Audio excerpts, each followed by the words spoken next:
हरि ओम. गुरुर्ब्रह्मा गुरुर्विष्णू गुरुर्देवो महेश्वरा गुरु साक्षात परब्रह्म तस्मै श्री गुरवे नमः. अध्याय तिसरा, श्लोक क्रमांक 42. इंद्रियाणि पराण्याहु इंद्रियेभ्यः परम मनः मनसस्तु परा बुद्धी यो बुद्धे परसस्तु सा. तिसऱ्या अध्यायाच्या अगदी शेवटी म्हणजे सेकंड लास्ट असा हा श्लोक आहे. या श्लोकाचा अर्थ असा आहे की इंद्रिय ही स्थूल देहापेक्षा किंवा विषयांपेक्षा श्रेष्ठ आहेत किंवा सूक्ष्म आहेत. इंद्रियांच्या पलीकडे असलेलं मन हे इंद्रियांपेक्षाही श्रेष्ठ आहे. मनापेक्षा बुद्धी श्रेष्ठ आहे आणि बुद्धीच्या पलीकडे जो आहे, जो तिच्याहून सूक्ष्म आहे, श्रेष्ठ आहे, तो परमात्मा जीव हे तुझं खरं स्वरूप आहे आणि हे तू जाणायला पाहिजेस, असा त्याचा सरळ एक अर्थ आहे. थोडीशी श्लोकाची पार्श्वभूमी समजून घेऊया. म्हणजे ह्या श्लोकाच्या आधी अर्जुनाने असं एक भगवंतासमोर मांडलेलं आहे की माझी इच्छा नसताना एखादं कर्म आणि त्यातल्या त्यात विशेष करून वाईट कर्म हे माझ्या हातून होतं ते कोणीतरी जबरदस्तीनं माझ्याकडनं करून घेतं असं मला वाटतं. म्हणजे उदाहरणार्थ आजच्या काळानुरूप आपण बघूया की मला पिक्चरला जायचं नव्हतं पण सगळ्या मित्रांनी मला जबरदस्तीनं पिक्चरला नेलं, किंवा मला एखाद्याला असं काही बोलायचं नव्हतं पण मी भावनेच्या भरामध्ये मी त्याला बोलून गेलो. तेव्हा भगवंत म्हणतात हे बाहेरची शक्ती वगैरे सब झूट आहे, असं काही नाहीये. तुझ्याच आतमध्ये बसलेले काम आणि क्रोध जे रजोगुणापासून उत्पन्न झालेले आहेत ते तुला तसं करायला भाग पाडतात. काम एषः क्रोध एषः रजोगुण समुद्भवा महाशनो महापाप्मा विद्येन मिह वैरिणम. हे तुझे वैरी आहेत आणि हे तुला हे असं सगळं करायला भाग पाडतात. इथून हा विषय सुरू होतो. मग हा जो शत्रू आहे काम आणि फ्रस्ट्रेटेड काम म्हणजे क्रोध, म्हणजे एका नाण्याच्या दोन बाजू, हा तुझा शत्रू आहे. आणि तो राहतो कुठे? तर भगवंत सांगतात की तो इंद्रिय, मन आणि बुद्धी यांच्या आश्रयाने राहतो. म्हणजे आधी इंद्रियांचा वेढा, मग त्याच्या पाठोपाठ मनाचा वेढा आणि मग बुद्धीचा, असा तो चक्रव्यूह आहे. आणि त्याच्यामध्ये त्याच्या आश्रयाने तो शत्रू राहतो आणि त्याचा निपत तुला करायचा. आता नुसता शत्रू कोण आहे हे समजून आपल्याला त्याचं निपत करता येत नाही. तो शत्रू कोण आहे हे समजल्यानंतर त्याचं स्वरूप कसं आहे, त्याची बलस्थानं कुठली आहेत हे समजून घेऊन नियोजन पद्धतीनं त्याच्यावर विजय मिळवायला लागतो. म्हणजे जसं काही आठवड्यांपूर्वी ऑपरेशन सिंदूरमध्ये भारतीय सैन्यांनी पहलगामचा अटॅक झाल्यानंतर डायरेक्ट काही ऍक्शन घेतली नाही, काळ घेतला, शत्रूची बलस्थानं समजावून घेतली आणि अवघ्या 2 तासामध्ये शत्रूची वाट लावून टाकली. तसंच आज 22 जून 1897 चाफेकर बंधूंनी आजच्याच दिवशी रॅडचा खून केला. पण त्याच्या मागे तो रॅड कोण आहे, तो कुठून जाणार आहे, तो कसा जाणार आहे, तो किती वाजता जाणार आहे, तो रात्री जाणार आहे, हे सगळं शोधलं, याचा अभ्यास केला, त्या शत्रूचा अभ्यास केला आणि त्याचा खून केला. अर्थात इंद्रिय, मन आणि बुद्धी यांच्या आश्रयाने राहणारा हा काम आणि क्रोध हे जे शत्रू आहेत हे फारच बलाढ्य. म्हणजे अशा काही थोड्याशा काय म्हणतात त्याला, काळामध्ये त्यांचं निपात करणं शक्य नाहीये. त्याला कदाचित पुष्कळ काळ लागेल, कदाचित जन्मही लागू शकतील, पण आपण मात्र आपले प्रयत्न चालू ठेवायला पाहिजे. आता आपण श्लोकाकडे वळूया की इंद्रियाणि पराण्याहु, इंद्रियांना विषयांपेक्षाही श्रेष्ठ म्हटलेलं आहे.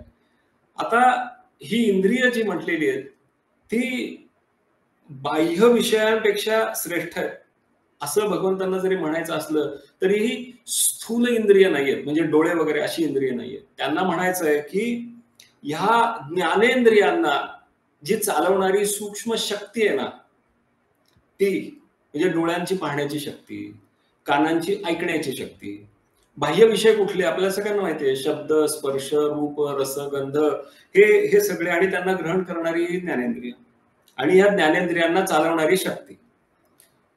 आता हे बाहेरचे जे विषय आहेत ह्यांच्यामध्ये काही ताकद नाहीये. म्हणजे गुलाबजामला कुठं कळतं की मी गोड आहे, फुलाला कुठं कळतं की मी सुगंधित आहे, माझा रंग असा असा आहे. ते स्थूलच आहेत विषय, त्यांना स्वतःला काही कळत नाही, त्याला स्वतःला काही जाणीव नाही. पण इंद्रियांना कळतं, म्हणजे इंद्रियांच्या मागे असलेल्या त्या शक्तीला कळतं की गुलाबजाम गोड आहे, फुल सुंदर आहे बरं का, मस्त लाल रंगाचे, आपल्याला गणपतीला वाहता येईल. म्हणून दृश्य विषयांपेक्षा इंद्रियही श्रेष्ठ आहे. अर्थात इंद्रियांचं असं आहे की इंद्रिय फक्त एका वेळेला एकच काम करू शकतात. म्हणजे जसं कान आहेत की ते फक्त ऐकू शकतात, किंवा डोळे आहेत ते फक्त पाहू शकतात, म्हणजे वटारतात पण.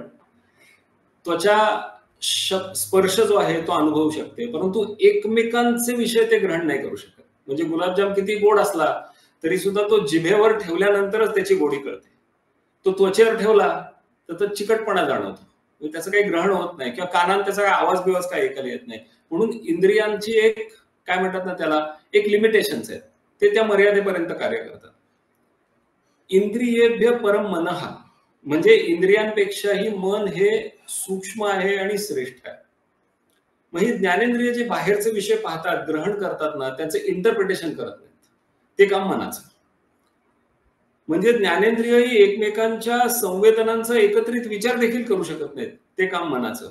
म्हणून आपण मनाला ना थोडंसं सुपर इंद्रिय म्हणूया, म्हणजे ही बाह्य इंद्रिय, पण मन मात्र सुपर इंद्रिय. त्याचप्रमाणे इंद्रिय जे असतात ना, त्यांना पूर्वीच्या सुखदुःखाची स्मृती नसते, की पूर्वी गुलाबजाम खाल्ला होता, आता तो परत खावा वगैरे, असं त्यांना काही वाटत नाही. किंवा ते पूर्वी असं सुख झालं होतं, हे परत मिळवावं असंही त्यांना काही वाटत नाही, ते काम मनाचं. म्हणजे मी पूर्वी समजा अमेरिकेला गेलो होतो, मग तिथे मी नायगरा धबधबा बघितला, किंवा हॉलिवूडमध्ये काहीतरी जाऊन एखादा चित्रपट पाहिला, किंवा तिथलं सगळं लोकेशन पाहिलं.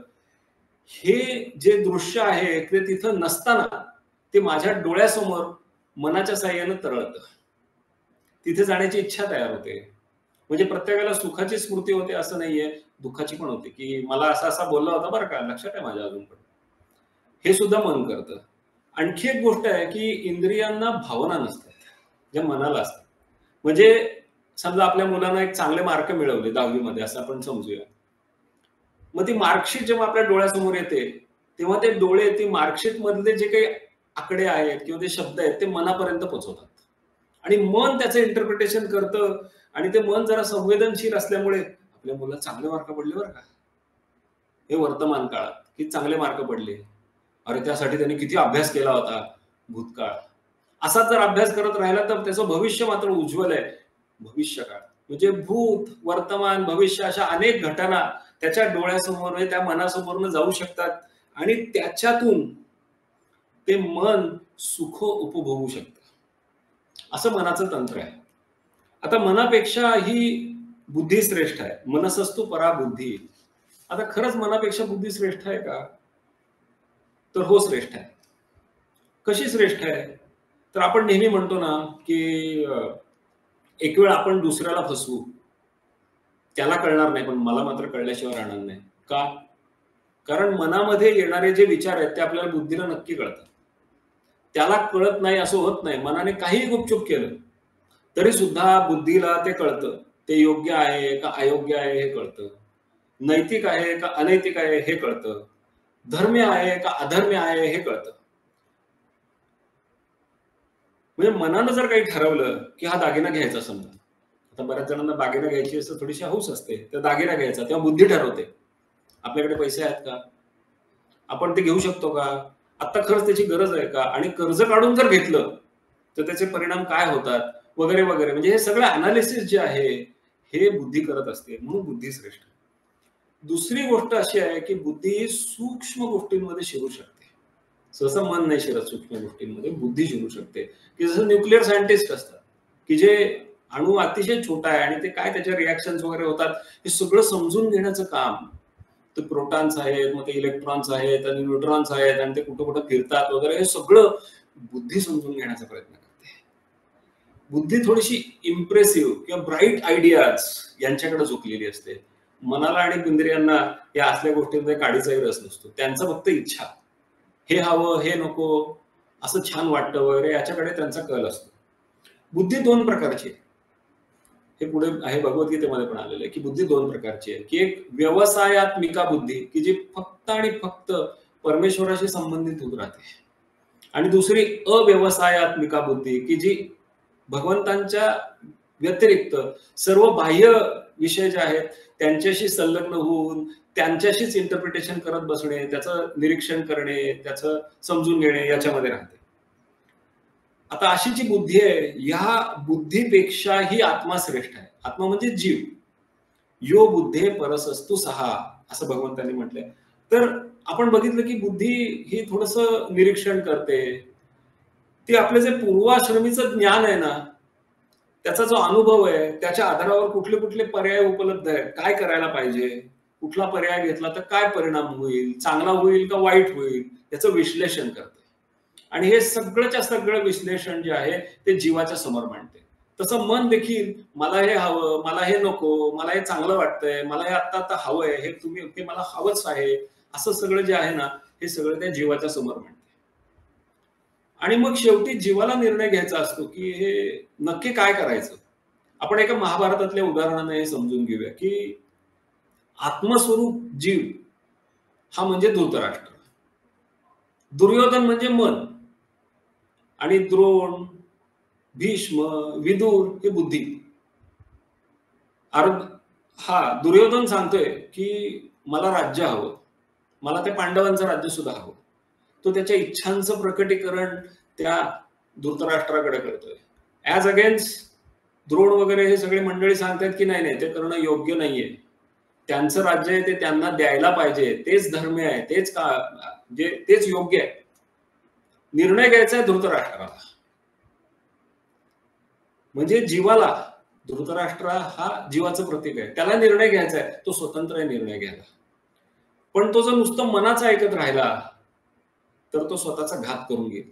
आणि हे आपण महाभारतामध्ये बघितलं, याला मनमानी म्हणतात. ऍज अगेन्स्ट त्याने जर बुद्धीने सांगितलेल्या गोष्टींचा जर विचार केला आणि निर्णय घेतला तर त्याचं कल्याण होईल. असा हा श्लोकाचा प्रवाह आहे. सरते शेवटी मला असं वाटलं की या श्लोकातनं आपण काय घ्यायचं, हे तर आहेच आहे, म्हणजे की श्रेष्ठ कोण कोण आहे, बुद्धी श्रेष्ठ आहे वगैरे सगळं ठीक आहे, जीव निर्णय घेतो वगैरे हेही ठीक आहे, पण what's in it for me, मी काय करायला पाहिजे. तर भगवान म्हणतात की जीव सगळ्यात श्रेष्ठ ना, मग त्या श्रेष्ठ जीवाने कुठल्याही गोष्टींच्या आहारी न जाता योग्य असा निर्णय घेतला पाहिजे, तरच आत्मउन्नती होण्याची शक्यता आहे. नाहीतर विषयांच्या नादाला लागला, मनाच्या नादाला लागला तर अधपतन होईल. म्हणजे एकदा जीव आपल्या स्वतंत्र जो अधिकार आहे त्याच्याकडे निर्णय घेण्याचा, तो जर घ्यायला लागला, वापरायला लागला, तर इंद्रिय, मन, बुद्धी हे सगळे त्याचा अधिकार मान्य करतात. आणि दुसरी गोष्ट म्हणजे त्यांनी ते सहज करावं, हे करण्यासाठी त्यांना अनुकूल करून घ्यायला पाहिजे, नाही तर रोज संघर्ष आहे त्यांच्यामध्ये. त्यांना योग्य मार्गाला वळवलं पाहिजे स्टेप बाय स्टेप. अर्थात मन आणि इंद्रिय किंवा बुद्धी यांचं तंत्र वेगवेगळं आहे. इंद्रिय किंवा मन यांचं तंत्र थोडंसं असं आहे की त्यांना वारंवार प्रशिक्षण द्यायला लागतं, ट्रेनिंग म्हणतात त्याला. म्हणजे एकदा शिकलेली सायकल ही आपण कधीही विसरत नाही, जे किती दिवस जरी नाही चालवली तरी सुद्धा आपण ती विसरत नाही, कारण सवय लागलेली असते शरीराला. किंवा जेवणाच्या पंक्तीमध्ये सगळ्यांचं जेवण वाढून झाल्यानंतर मग मदनी कवल घेता वगैरे अशी सगळी प्रार्थना झाल्यानंतर आपण जेवणाला सुरुवात करतो, थोडासा संयम बाळगतो. इंद्रियांना लावलेलं वळण आहे, नंतर आपोआप होतं की कोणी जरी नसलं तरी आपण जेवताना सुद्धा वदनी कवल घेता. म्हणजे इंद्रियांना हे वळण लावणं. कुठलं वळण लावणं, तर आत्मस्वरूपाकडे जाण्यासाठी, देवाकडे जाण्यासाठी त्याला वळण लावायचं की देवा, माझे डोळे फक्त तुझं रूप पाहत, माझे कान फक्त तुझी कीर्ती ऐकवत, तुझं नाम ऐकवत, माझं मुख फक्त तुझं नाम घेवत, माझे हात तुझ्या करताच जोडले जावत, माझे पाय तुझ्याकडे येवत. अशा पद्धतीचं एक ट्रेनिंग त्या इंद्रियांना द्यायला लागतं. दुसरं आहे मनाचं. मनाला देखील असं ट्रेनिंग द्यायला लागतं. म्हणजे माझा एक मित्र होता, जे आम्ही तेव्हा सुरुवातीच्या काळामध्ये बसने ऑफिसला जायचो, तेव्हा एखादा आमचा ऑफिसमधला जो कलिग असायचा तो आम्हाला ऑफिसमधनं आमच्या घराच्या जवळ किंवा पुणे स्टेशनच्या इथे त्याच्या गाडीनं सोडायचा. तेव्हा हा पठ्ठ्या काय करायचा, त्या प्रवासाला लागणारे सगळे पैसे हे बाजूला ठेवायचा, म्हणायचं हे पैसे माझे नाहीत, आणि तो दान करायचा. मनावर थोडंसं नियंत्रण, त्याच्यावर थोडेसे संस्कार. कारण शेवटी मन कसं आहे ना, मन एव मनुष्याणाम कारणम बंध मोक्षयोः, तेच तुमच्या बंधनाला कारणीभूत आहे आणि तेच तुमच्या मोक्षाला देखील कारणीभूत आहे.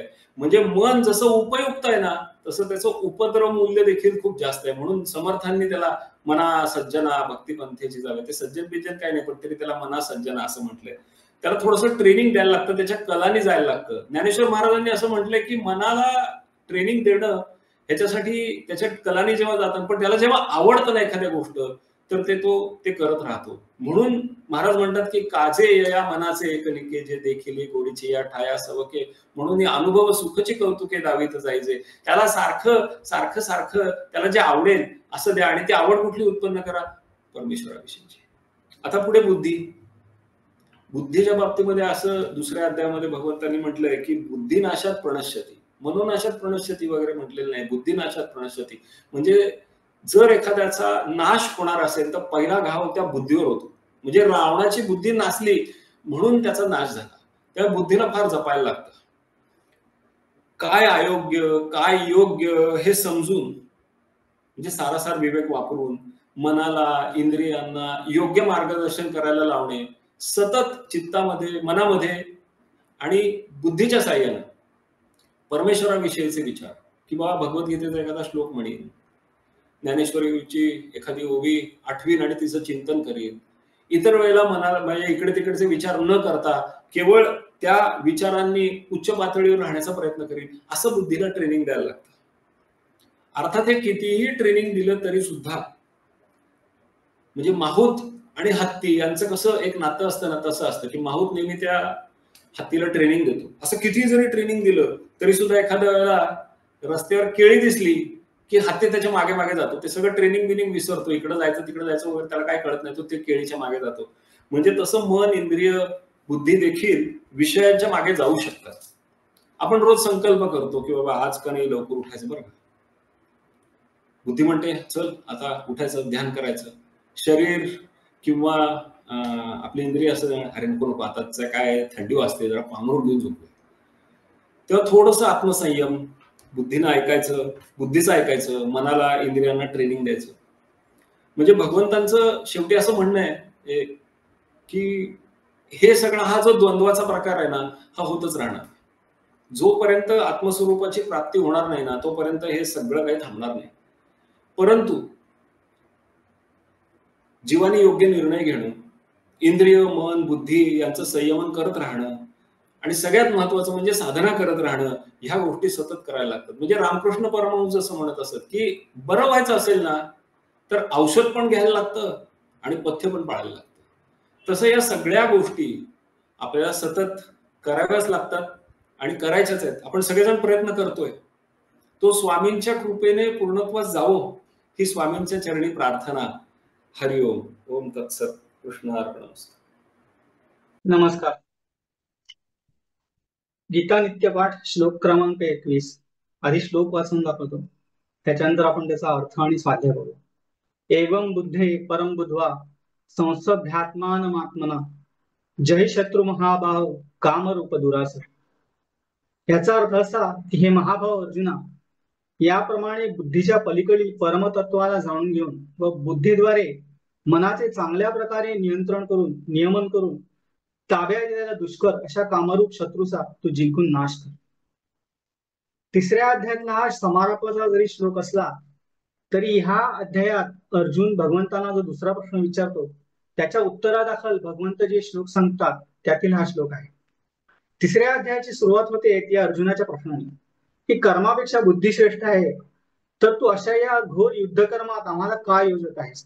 त्याचं सविस्तर उत्तर भगवंत कर्मयोगाच्या श्लोकांनी सांगतातच. त्यात कर्मयोगाच्या धारणा, यज्ञार्थ कर्म, ज्ञानी पुरुषांच्या कर्माची अनिवार्यता याबद्दल भगवंत विवेचन करतात. त्या धारणा थोडक्यात अशा की नियत कर्म करत जावे, यज्ञ भावनेने करावे, आसक्ती आणि अहंकार सोडून करावे आणि कर्तृत्व ईश्वराला अर्पण करावे. त्यांनी काय होतं की अंतःकरण उत्तरोत्तर उन्नत होत जाऊन ज्ञानप्राप्तीला योग्य होतं. अर्जुनाने असा कोणता प्रश्न विचारला ज्याच्या उत्तरादाखल भगवंतांनी हा श्लोक सांगितलाय?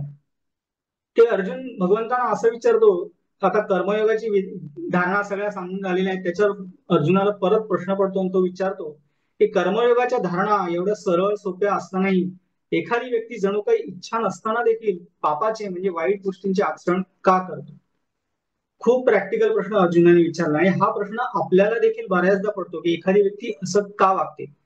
चांगले संस्कार आहेत, चांगल्या बॅकग्राऊंड मधून आहे, पण काहीतरी त्याच्या व्यक्तीची कर्म अशी असतात जी पटण्यासारखी नसतात आणि जे साधक विशेषतः ज्ञानप्राप्तीच्या मार्गावर वाटचाल करत आहे ते इच्छा नसतानाही वाईट गोष्टींचे किंवा चुकीच्या गोष्टींचे आचरण का करतात, हे एक प्रकारे गौडबंगाल आहे असे वाटू लागते.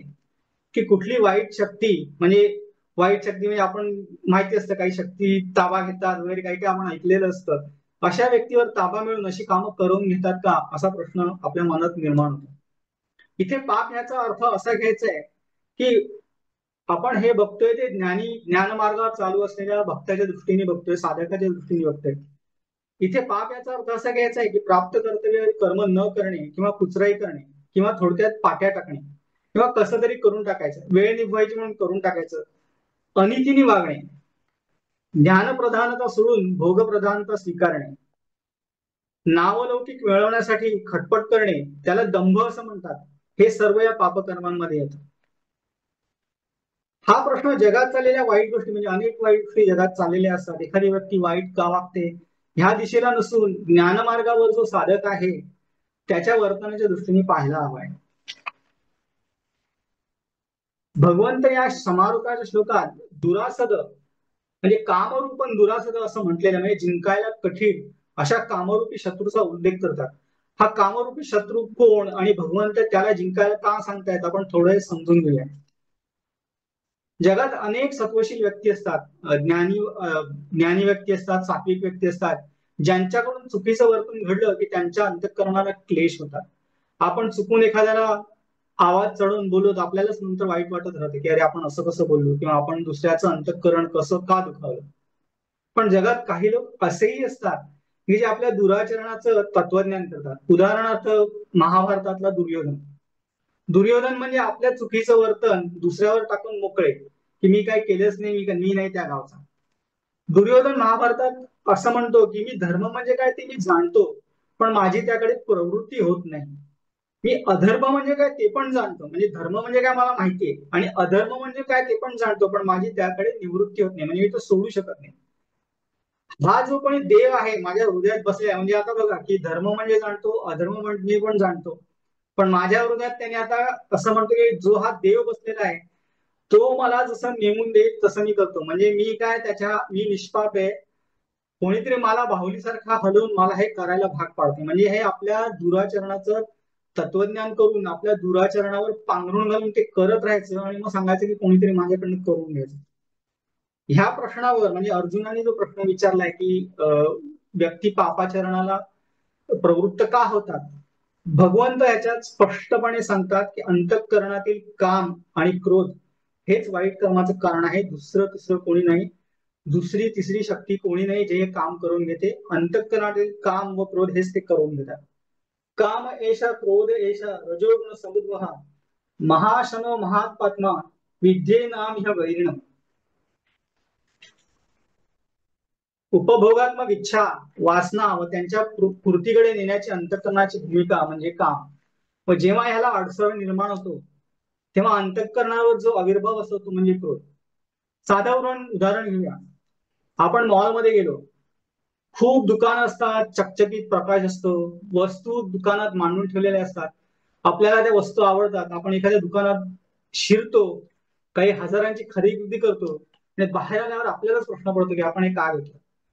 ह्या सगळ्या शोचा माया बाजाराचा उद्देश एकच असतो की आपल्या अंतःकरणातल्या कामाला जागृत करायचं, आपल्या ज्या डिझायर्सना जागृत करायचं आणि आपल्याला खर्च करायला लावायचा, ती वस्तू आपल्याला घ्यायला लावायची. बरेच वेळा अनावश्यक वस्तू आपण गोळा करून ठेवलेल्या असतात, त्याचा काही उपयोग नसतो, तरी पण त्या वातावरणाचा अंतःकरणावर परिणाम होऊन आपण त्या वस्तू घेतो. कामाचा पगडा थोड्याफार प्रमाणात आपल्या अंतःकरणावर बसलेला असतो. काम व क्रोध या नाण्याच्या एकाच नाण्याच्या दोन बाजू असं म्हटलं तरी चालेल. यांना भगवंत महाशनहा म्हणजे खूप खादाड व महापापी म्हणजे दुष्प्रवृत्ती निर्माण करणारा असे म्हटलेले आहे. नैसर्गिक व धर्मीय काम हा महाशना नसतो असं पण भगवंत सांगतात. पण जेव्हा ही वृत्ती पंचेक्ट होते व व्यक्तीच्या अंतःकरणावर आरूढ होते तेव्हा हा काम त्या व्यक्तीला पापचरणाला प्रवृत्त करतो. समजा एखाद्या गाडीचे ब्रेक फेल झाले आणि गाडी खूप वेगात आहे, काय होतं, गाडीचा अपघात होतो आणि त्या गाडीचं डॅमेज पण होतं. तसंच त्या व्यक्तीच्या अंतःकरणातील विवेकाचा ब्रेक जर फेल झाला असेल आणि कामवृत्ती सैराट झाल्या असतील तर त्या व्यक्तीचं अधपतन सहज होईल. असा हा काम ज्ञानाचा परमवैरी असं भगवंत म्हणतात. आता हा काम येतो कुठून, तर भगवंत सांगतात रजोगुण समुद्भव, मनोरंजन, छान छौकी, स्पर्धात्मक वृत्ती ह्या प्रमाणाबाहेर वाढल्या. अनचेक्ड अँबिशन म्हणजे पूर्वीच्या काळी एक चार्वाक म्हणून व्यक्ती होता, त्यांनी असं तत्वज्ञान प्रतिपादित केलं होतं की ऋणम कृत्वा घृतम पिबेत, म्हणजे काय, कर्ज काढा आणि एन्जॉय करा. आजकालची कर्ज काढून चंगळ करण्याची भोगवादी प्रवृत्ती वाढलेली आहे. उदा मला परदेश प्रवास करायचा, फॉरेन टूर करायची, फॉरेन टूर करायचे शब्द आहे. ईएमआय वर घ्या, लोन घ्या, मोठी गाडी घ्यायची, माझ्याकडे एक गाडी आहे पण मला मोठी गाडी घ्यायची, एसयूव्ही घ्यायची, ईएमआय वर घ्या, बँका पर्सनल लोन द्यायला तयारच आहे. मोठं घर करायचंय, माझं घराचं इंटिरियर होऊन 5 वर्ष घ्या, तर परत मला इंटिरियर करायचे, कर्ज घ्या. अशा प्रकारे चढाव, स्पर्धात्मक वृत्ती, छान छोटी, याच्यातनं व्यक्ती आपल्या गरजा आवश्यकतेपेक्षा वाढवून ठेवतात. आणि आजूबाजूचं वातावरण पण असं मायावी तयार झालेलं असतं की तुम्हाला हवी ती गोष्ट ईएमआय वर घेता येते. आणि तुमच्या त्या कामाला, अंतःकरणातील जो काम असतो त्याला वाढवण्यासाठी या गोष्टी सगळ्या इझिली अवेलेबल, इझिली ऍक्सेसिबल करून दिलेल्या असतात. अंथरूण पाहून पाय पसरणे वगैरे आता ओल्ड मार्केट, ओल्ड स्टाईल असं वाटायला लागतं. काय तुम्ही पूर्वीच्या गोष्टी घेऊन बसला वगैरे, आपण आपल्या जुन्या पिढीला सांगत असतो, आपल्या कानावरती शब्द आले असतील, तर ते ओल्ड मार्केट होतं. त्याच्यातच जर कोणी दुसऱ्यांनी गाडी घेतली, परदेश प्रवास केला, मोठं घर घेतलं, तर इतर जण पण त्या स्पर्धेत सामील होतात. लगेच कर्ज काढायचं, ईएमआय भरायचा, कुठेतरी जाऊन यायचं, मोठी गाडी घ्यायची, त्याचे इंस्टाग्रामवर रील करायचे, फोटो टाकायचे, त्याचं कौतुक करून घ्यायचं. म्हणजे at the end of the day काय की हा सगळा खटाटोप असतो, आपलं स्वतःचं कौतुक करून घेण्याची चढावड असते. भगवंत असं म्हणतात ज्ञानेश्वर माऊली की ज्ञानमार्गावरील साधकाला घायल करणारे हे भुजंग व वाघ आहेत. म्हणजे त्याला ज्ञानमार्गावरून ओढून दरीत घेऊन जातात आणि तिथे त्याचं सर्वस्व नष्ट करून टाकतात. ईश्वर भक्तीच्या मार्गावरील वाटमारे म्हणजे वाटेवरून जर वाटसरू चालला असेल त्याच्यावर हल्ला करून त्याचं सर्वस्व लुबाडून घेतात. तर या कामक्रोधांचा व्यापार कोण चालवतं, हे का अंतःकरणात फोफावतात, तर सुखाची आशा हे त्याचं कारण आहे. ती एवढी मोठी असते की तिच्या एका घासाला सगळं विश्व जरी दिलं तरी ते पुरेसं होत नाही. आता एक हिंदी गाणं आहे की दिल है छोटा सा छोटी सी आशा, आसमानों को छूने की आशा, चांद तारों को छूने की आशा. ती आशा, छोटीशी आशा जरी म्हटली तिला विश्व पुरे होत नाही. एक आपली मागणी पूर्ण झाली तरी आपल्याला दुसरी मागणी तयारच असते, ती पूर्ण झाली की तिसरी मागणी तयारच असते. अशी आपली आशा ब्रह्मांडाला पार करून सगळीकडे जाते की आपल्याला सगळं काही हवं असतं. अशा छोट्या आशेला विश्व खेळायला जरी दिलं तरी पुरे असतं. तिची लहान बहीण म्हणजे भ्रांती, म्हणजे भ्रम. संसारिक जो जीवात्मा भ्रमिष्ट झालेला असतो तो असं समजतो की सांसारिक उपभोग हेच त्याच्या जीवनाचं परम उद्दिष्ट आहे. आणि तो संसार म्हणजे याच्यातला दुसरा भ्रम असा की तो संसार त्याला परमात्म्याचा अथवा परमेश्वराचा वाटणं हा दुसरा भ्रम. म्हणून तो भ्रम हा चालवत राहतो. हा भ्रम आपल्याला झालेला आहे, त्या व्यक्तीला झालाय, पण हा परमेश्वराचा संसार आहे, त्याच्या इच्छेप्रमाणे वागावे, देव करेल ते करावे वगैरे म्हणून आपण आपल्याच इच्छा पूर्ण करत राहतो. या भ्रांतीला सांभाळते ती तृष्णा. म्हणजे आपलं अंतःकरण कधी समाधानच होत नाही. आज एका ठिकाणी जाऊन आलो, परत दुसऱ्या ठिकाणी जायचं, दुसऱ्या ठिकाणी जाऊन आलो, तिसऱ्या ठिकाणी जायचं, परत त्याचे रील्स करायचे, फोटो टाकायचे, कमेंट्स पाहायच्या. समजा लाईक्स कमी मिळाले तर त्याच्याबद्दल दुःखी व्हायचं, जास्त मिळाले तर खुश व्हायचं. त्याला लाईक्स जास्त का मिळाले, मला कमी का मिळाले, गुंतून राहायचं. हे सगळे मनोव्यापार ह्या कामातून निर्माण होतात. ह्या तृष्णेचे म्हणजे कामविकारांचे इतर नातेवाईक पण आहेत, ते म्हणजे मोह, अहंकार व दंभ. भगवंत म्हणजे स्वामीजी आपल्या तिसऱ्या अध्यायाच्या पुस्तकात विशेष त्याबद्दल थोडी टिप्पणी करतात. दंभ म्हणजे काय, जे आपण नाही ते दाखवणं. म्हणजे एखादा पक्षी आहे, त्यातील आतलं सगळं काढून टाकलं आणि त्याच्या ठिकाणी भुसा आणि पेंढा भरून ठेवला, मग तो पक्षी कसा अगदी खऱ्या पक्षासारखं दिसतो. म्हणजे असं कधी कधी असं तो एवढं ते छान पपेट केलेलं असतं की खरा पक्षी बसलाय असं वाटतं. तर दंभ असा असतो की सत्याचा कोथळा काढून तिथे असत्य भरून ठेवतो आणि खरं सत्य नाही आहे तरी खरं आहे असं भासवतो, त्याला दंभ म्हणतात. आणि जो दांभिक असतो तो आपण आहोत असं दाखवायच्या प्रयत्नात लागलेला असतो, तो म्हणजे दंभ. ह्या कामक्रोधावरील विवरणातून भगवंत ज्ञानमार्गावरील साधक वर्गाला सावधानतेचा इशारा देत आहे. कारण कसं आहे की ह्या मोहाच्या किंवा कामाच्या चक्रव्यूहात सापडून अनेक विकार निर्माण होतात. साधक त्याच्या मागे लागून त्याचं अधपतन व्हायला सुरुवात होते. आता इथे एक गोष्ट सांगावीशी वाटते की देवांच्या अमृत वाढण्याच्या पंक्तीमध्ये राहू कपटाने येऊन बसला आणि मग ते मोहिनी रूप वगैरे सगळ्यांना माहिती आहे, तिने राक्षसांना दारू वाटली आणि देवांना अमृत वाटत होती. तर राहुला ते कळलं की असं चिटिंग होतंय आपल्या बरोबर, राक्षसांबरोबर. तर मग तो देवाचं रूप घेऊन देवांच्या पंक्तीत येऊन बसला आणि असं गुपचूप ते अमृत मिळवायचा प्रयत्न म्हणजे वाट बघत होता. तेवढ्यात चंद्राने राहूला ओळखलं आणि भगवान विष्णूंना त्यांनी फोन केली की हा आहे तो राहू आहे. तेवढ्यात त्यांनी अमृत प्राशन केलेलं, पण ते अमृत त्याच्या गळ्याच्या खाली उतरायच्या आत भगवंतांनी त्याचा वध केला. हे कामक्रोध रूपी राक्षस पण असेच आहेत, की देवतांचं रूप घेऊन म्हणजे ज्ञानाच्या पंक्तीला बसलेले आहेत. या कथेतून बोध हाच घ्यायचा आहे की अंतःकरणाला काही कामना म्हणजे आपल्या अंतःकरणाच्या सूक्ष्म कामना असतात, सूक्ष्म इच्छा असतात किंवा काम असतो, तो दिव्य गुणांची रूप घेऊन आपल्या समोर येऊ शकतो. प्रसिद्धी, मोठेपणा मिळवण्याची हा देवांचं रूप घेऊन येईल. इतकंच काय तर ज्ञानेश्वरी प्रवचन स्वाध्यायाचं रूप घेऊन येईल. माझा स्वाध्याय कसा झाला, मी लगेच विचारणार छान झाला का, मला मग त्याच्यानं छान वाटतं. सूक्ष्म काम असतो ते आपल्याला बरं वाटतं, हे बरं वाटणं जे आहे ना ते सूक्ष्म काम आपलं सुखावतो, आपलं सूक्ष्म अहंकार सुखावतो. चांगलं रूप घेऊन येणाऱ्या सद्गुणांमागे कामनेचा आसुरी चेहरा नाही, हे आपणच तपासून पाहिलं पाहिजे. आणि ज्ञानमार्गावरील साधक जर ह्या प्रसिद्धी आणि मोठेपणाला जर बळी पडला तर कामक्रोधांना ते हवंच आहे, नाही का? स्वामी माधवनाथांच्या जीवनातला एक प्रसंग आहे, जसा आठवतो तसा मी सांगतो. की स्वामी माधवनाथ एका ठिकाणी कार्यक्रमाला गेले होते. तिथे एक प्रवचनकार होते आणि स्वामीजींना सगळं इकडचं तिकडचं दाखवलं, साधक वर्ग किंवा ते जे कार्य करतायत. आणि नंतर सगळं दाखवून झाल्यावर स्वामींना ती व्यक्ती असं म्हणाली की या पंचक्रोशीत माझ्या एवढा प्रसिद्ध किंवा उत्तम निरूपणकार पाहून पण मिळणार नाही. म्हणजे सूक्ष्म अहंकार जो होता, व्यक्तीचं काम होता, त्याला जी प्रसिद्धीची हाव होती ती त्या व्यक्तीच्या तोंडात गेली. जसा धुराने अग्नी व्यापलेला असतो किंवा गर्भ असा वारेने व्यापलेला झाकलेला असतो, तसं हे ज्ञान कामाने झाकलेलं असतं, कामेच्छेने. जर लाकडं ओली असतील आणि ती पेटवली तर धूर होतो, तसेच अर्धवट ज्ञानाच्या अवस्थेत विकारांचा धूर येतो, तो ज्ञानाला आच्छादित करतो. आता ज्ञान म्हणजे आपण शेंगदाण्याचं बघितलंय, शेंगदाण्याचं कसं असतं की बाहेर टर्फल असतं आणि त्याच्यात आत शेंगदाणे असतात. जरी शेंगदाण्याचं बाहेरचं टर्फल असलं तरी त्यात आतला शेंगदाणा तरी काही अफेक्ट झालेला नसतो, म्हणजे तो शुद्धच असतो. त्याचप्रमाणे जे ज्ञान आहे, परमात्म ज्ञान, शुद्ध ज्ञान, ते शुद्धच असतं. जरी ते अज्ञानाच्या किंवा कामाच्या धुराने वेष्टलेलं असलं तरी ते कंटॅमिनेट झालेलं नसतं. कंटॅमिनेट कोण होतो? साधक होतो, आणि त्याच्यापासून त्याला सावध राहायचं असतं. हा जो काम आहे तो फार डिसेप्टिव्ह किंवा फसवा आहे. साधकाने सावध राहून आपल्या अंतःकरणातल्या वृत्तीवर लक्ष ठेवून आपल्या उपासनेचा वारा व विवेकाची हुंकर मारत राहिल्यास ज्ञानाग्नी पेटवण्यास अनुकूल स्थिती निर्माण होते. हा साधकाचा नित्यवैरी आहे असं भगवंत म्हणतात.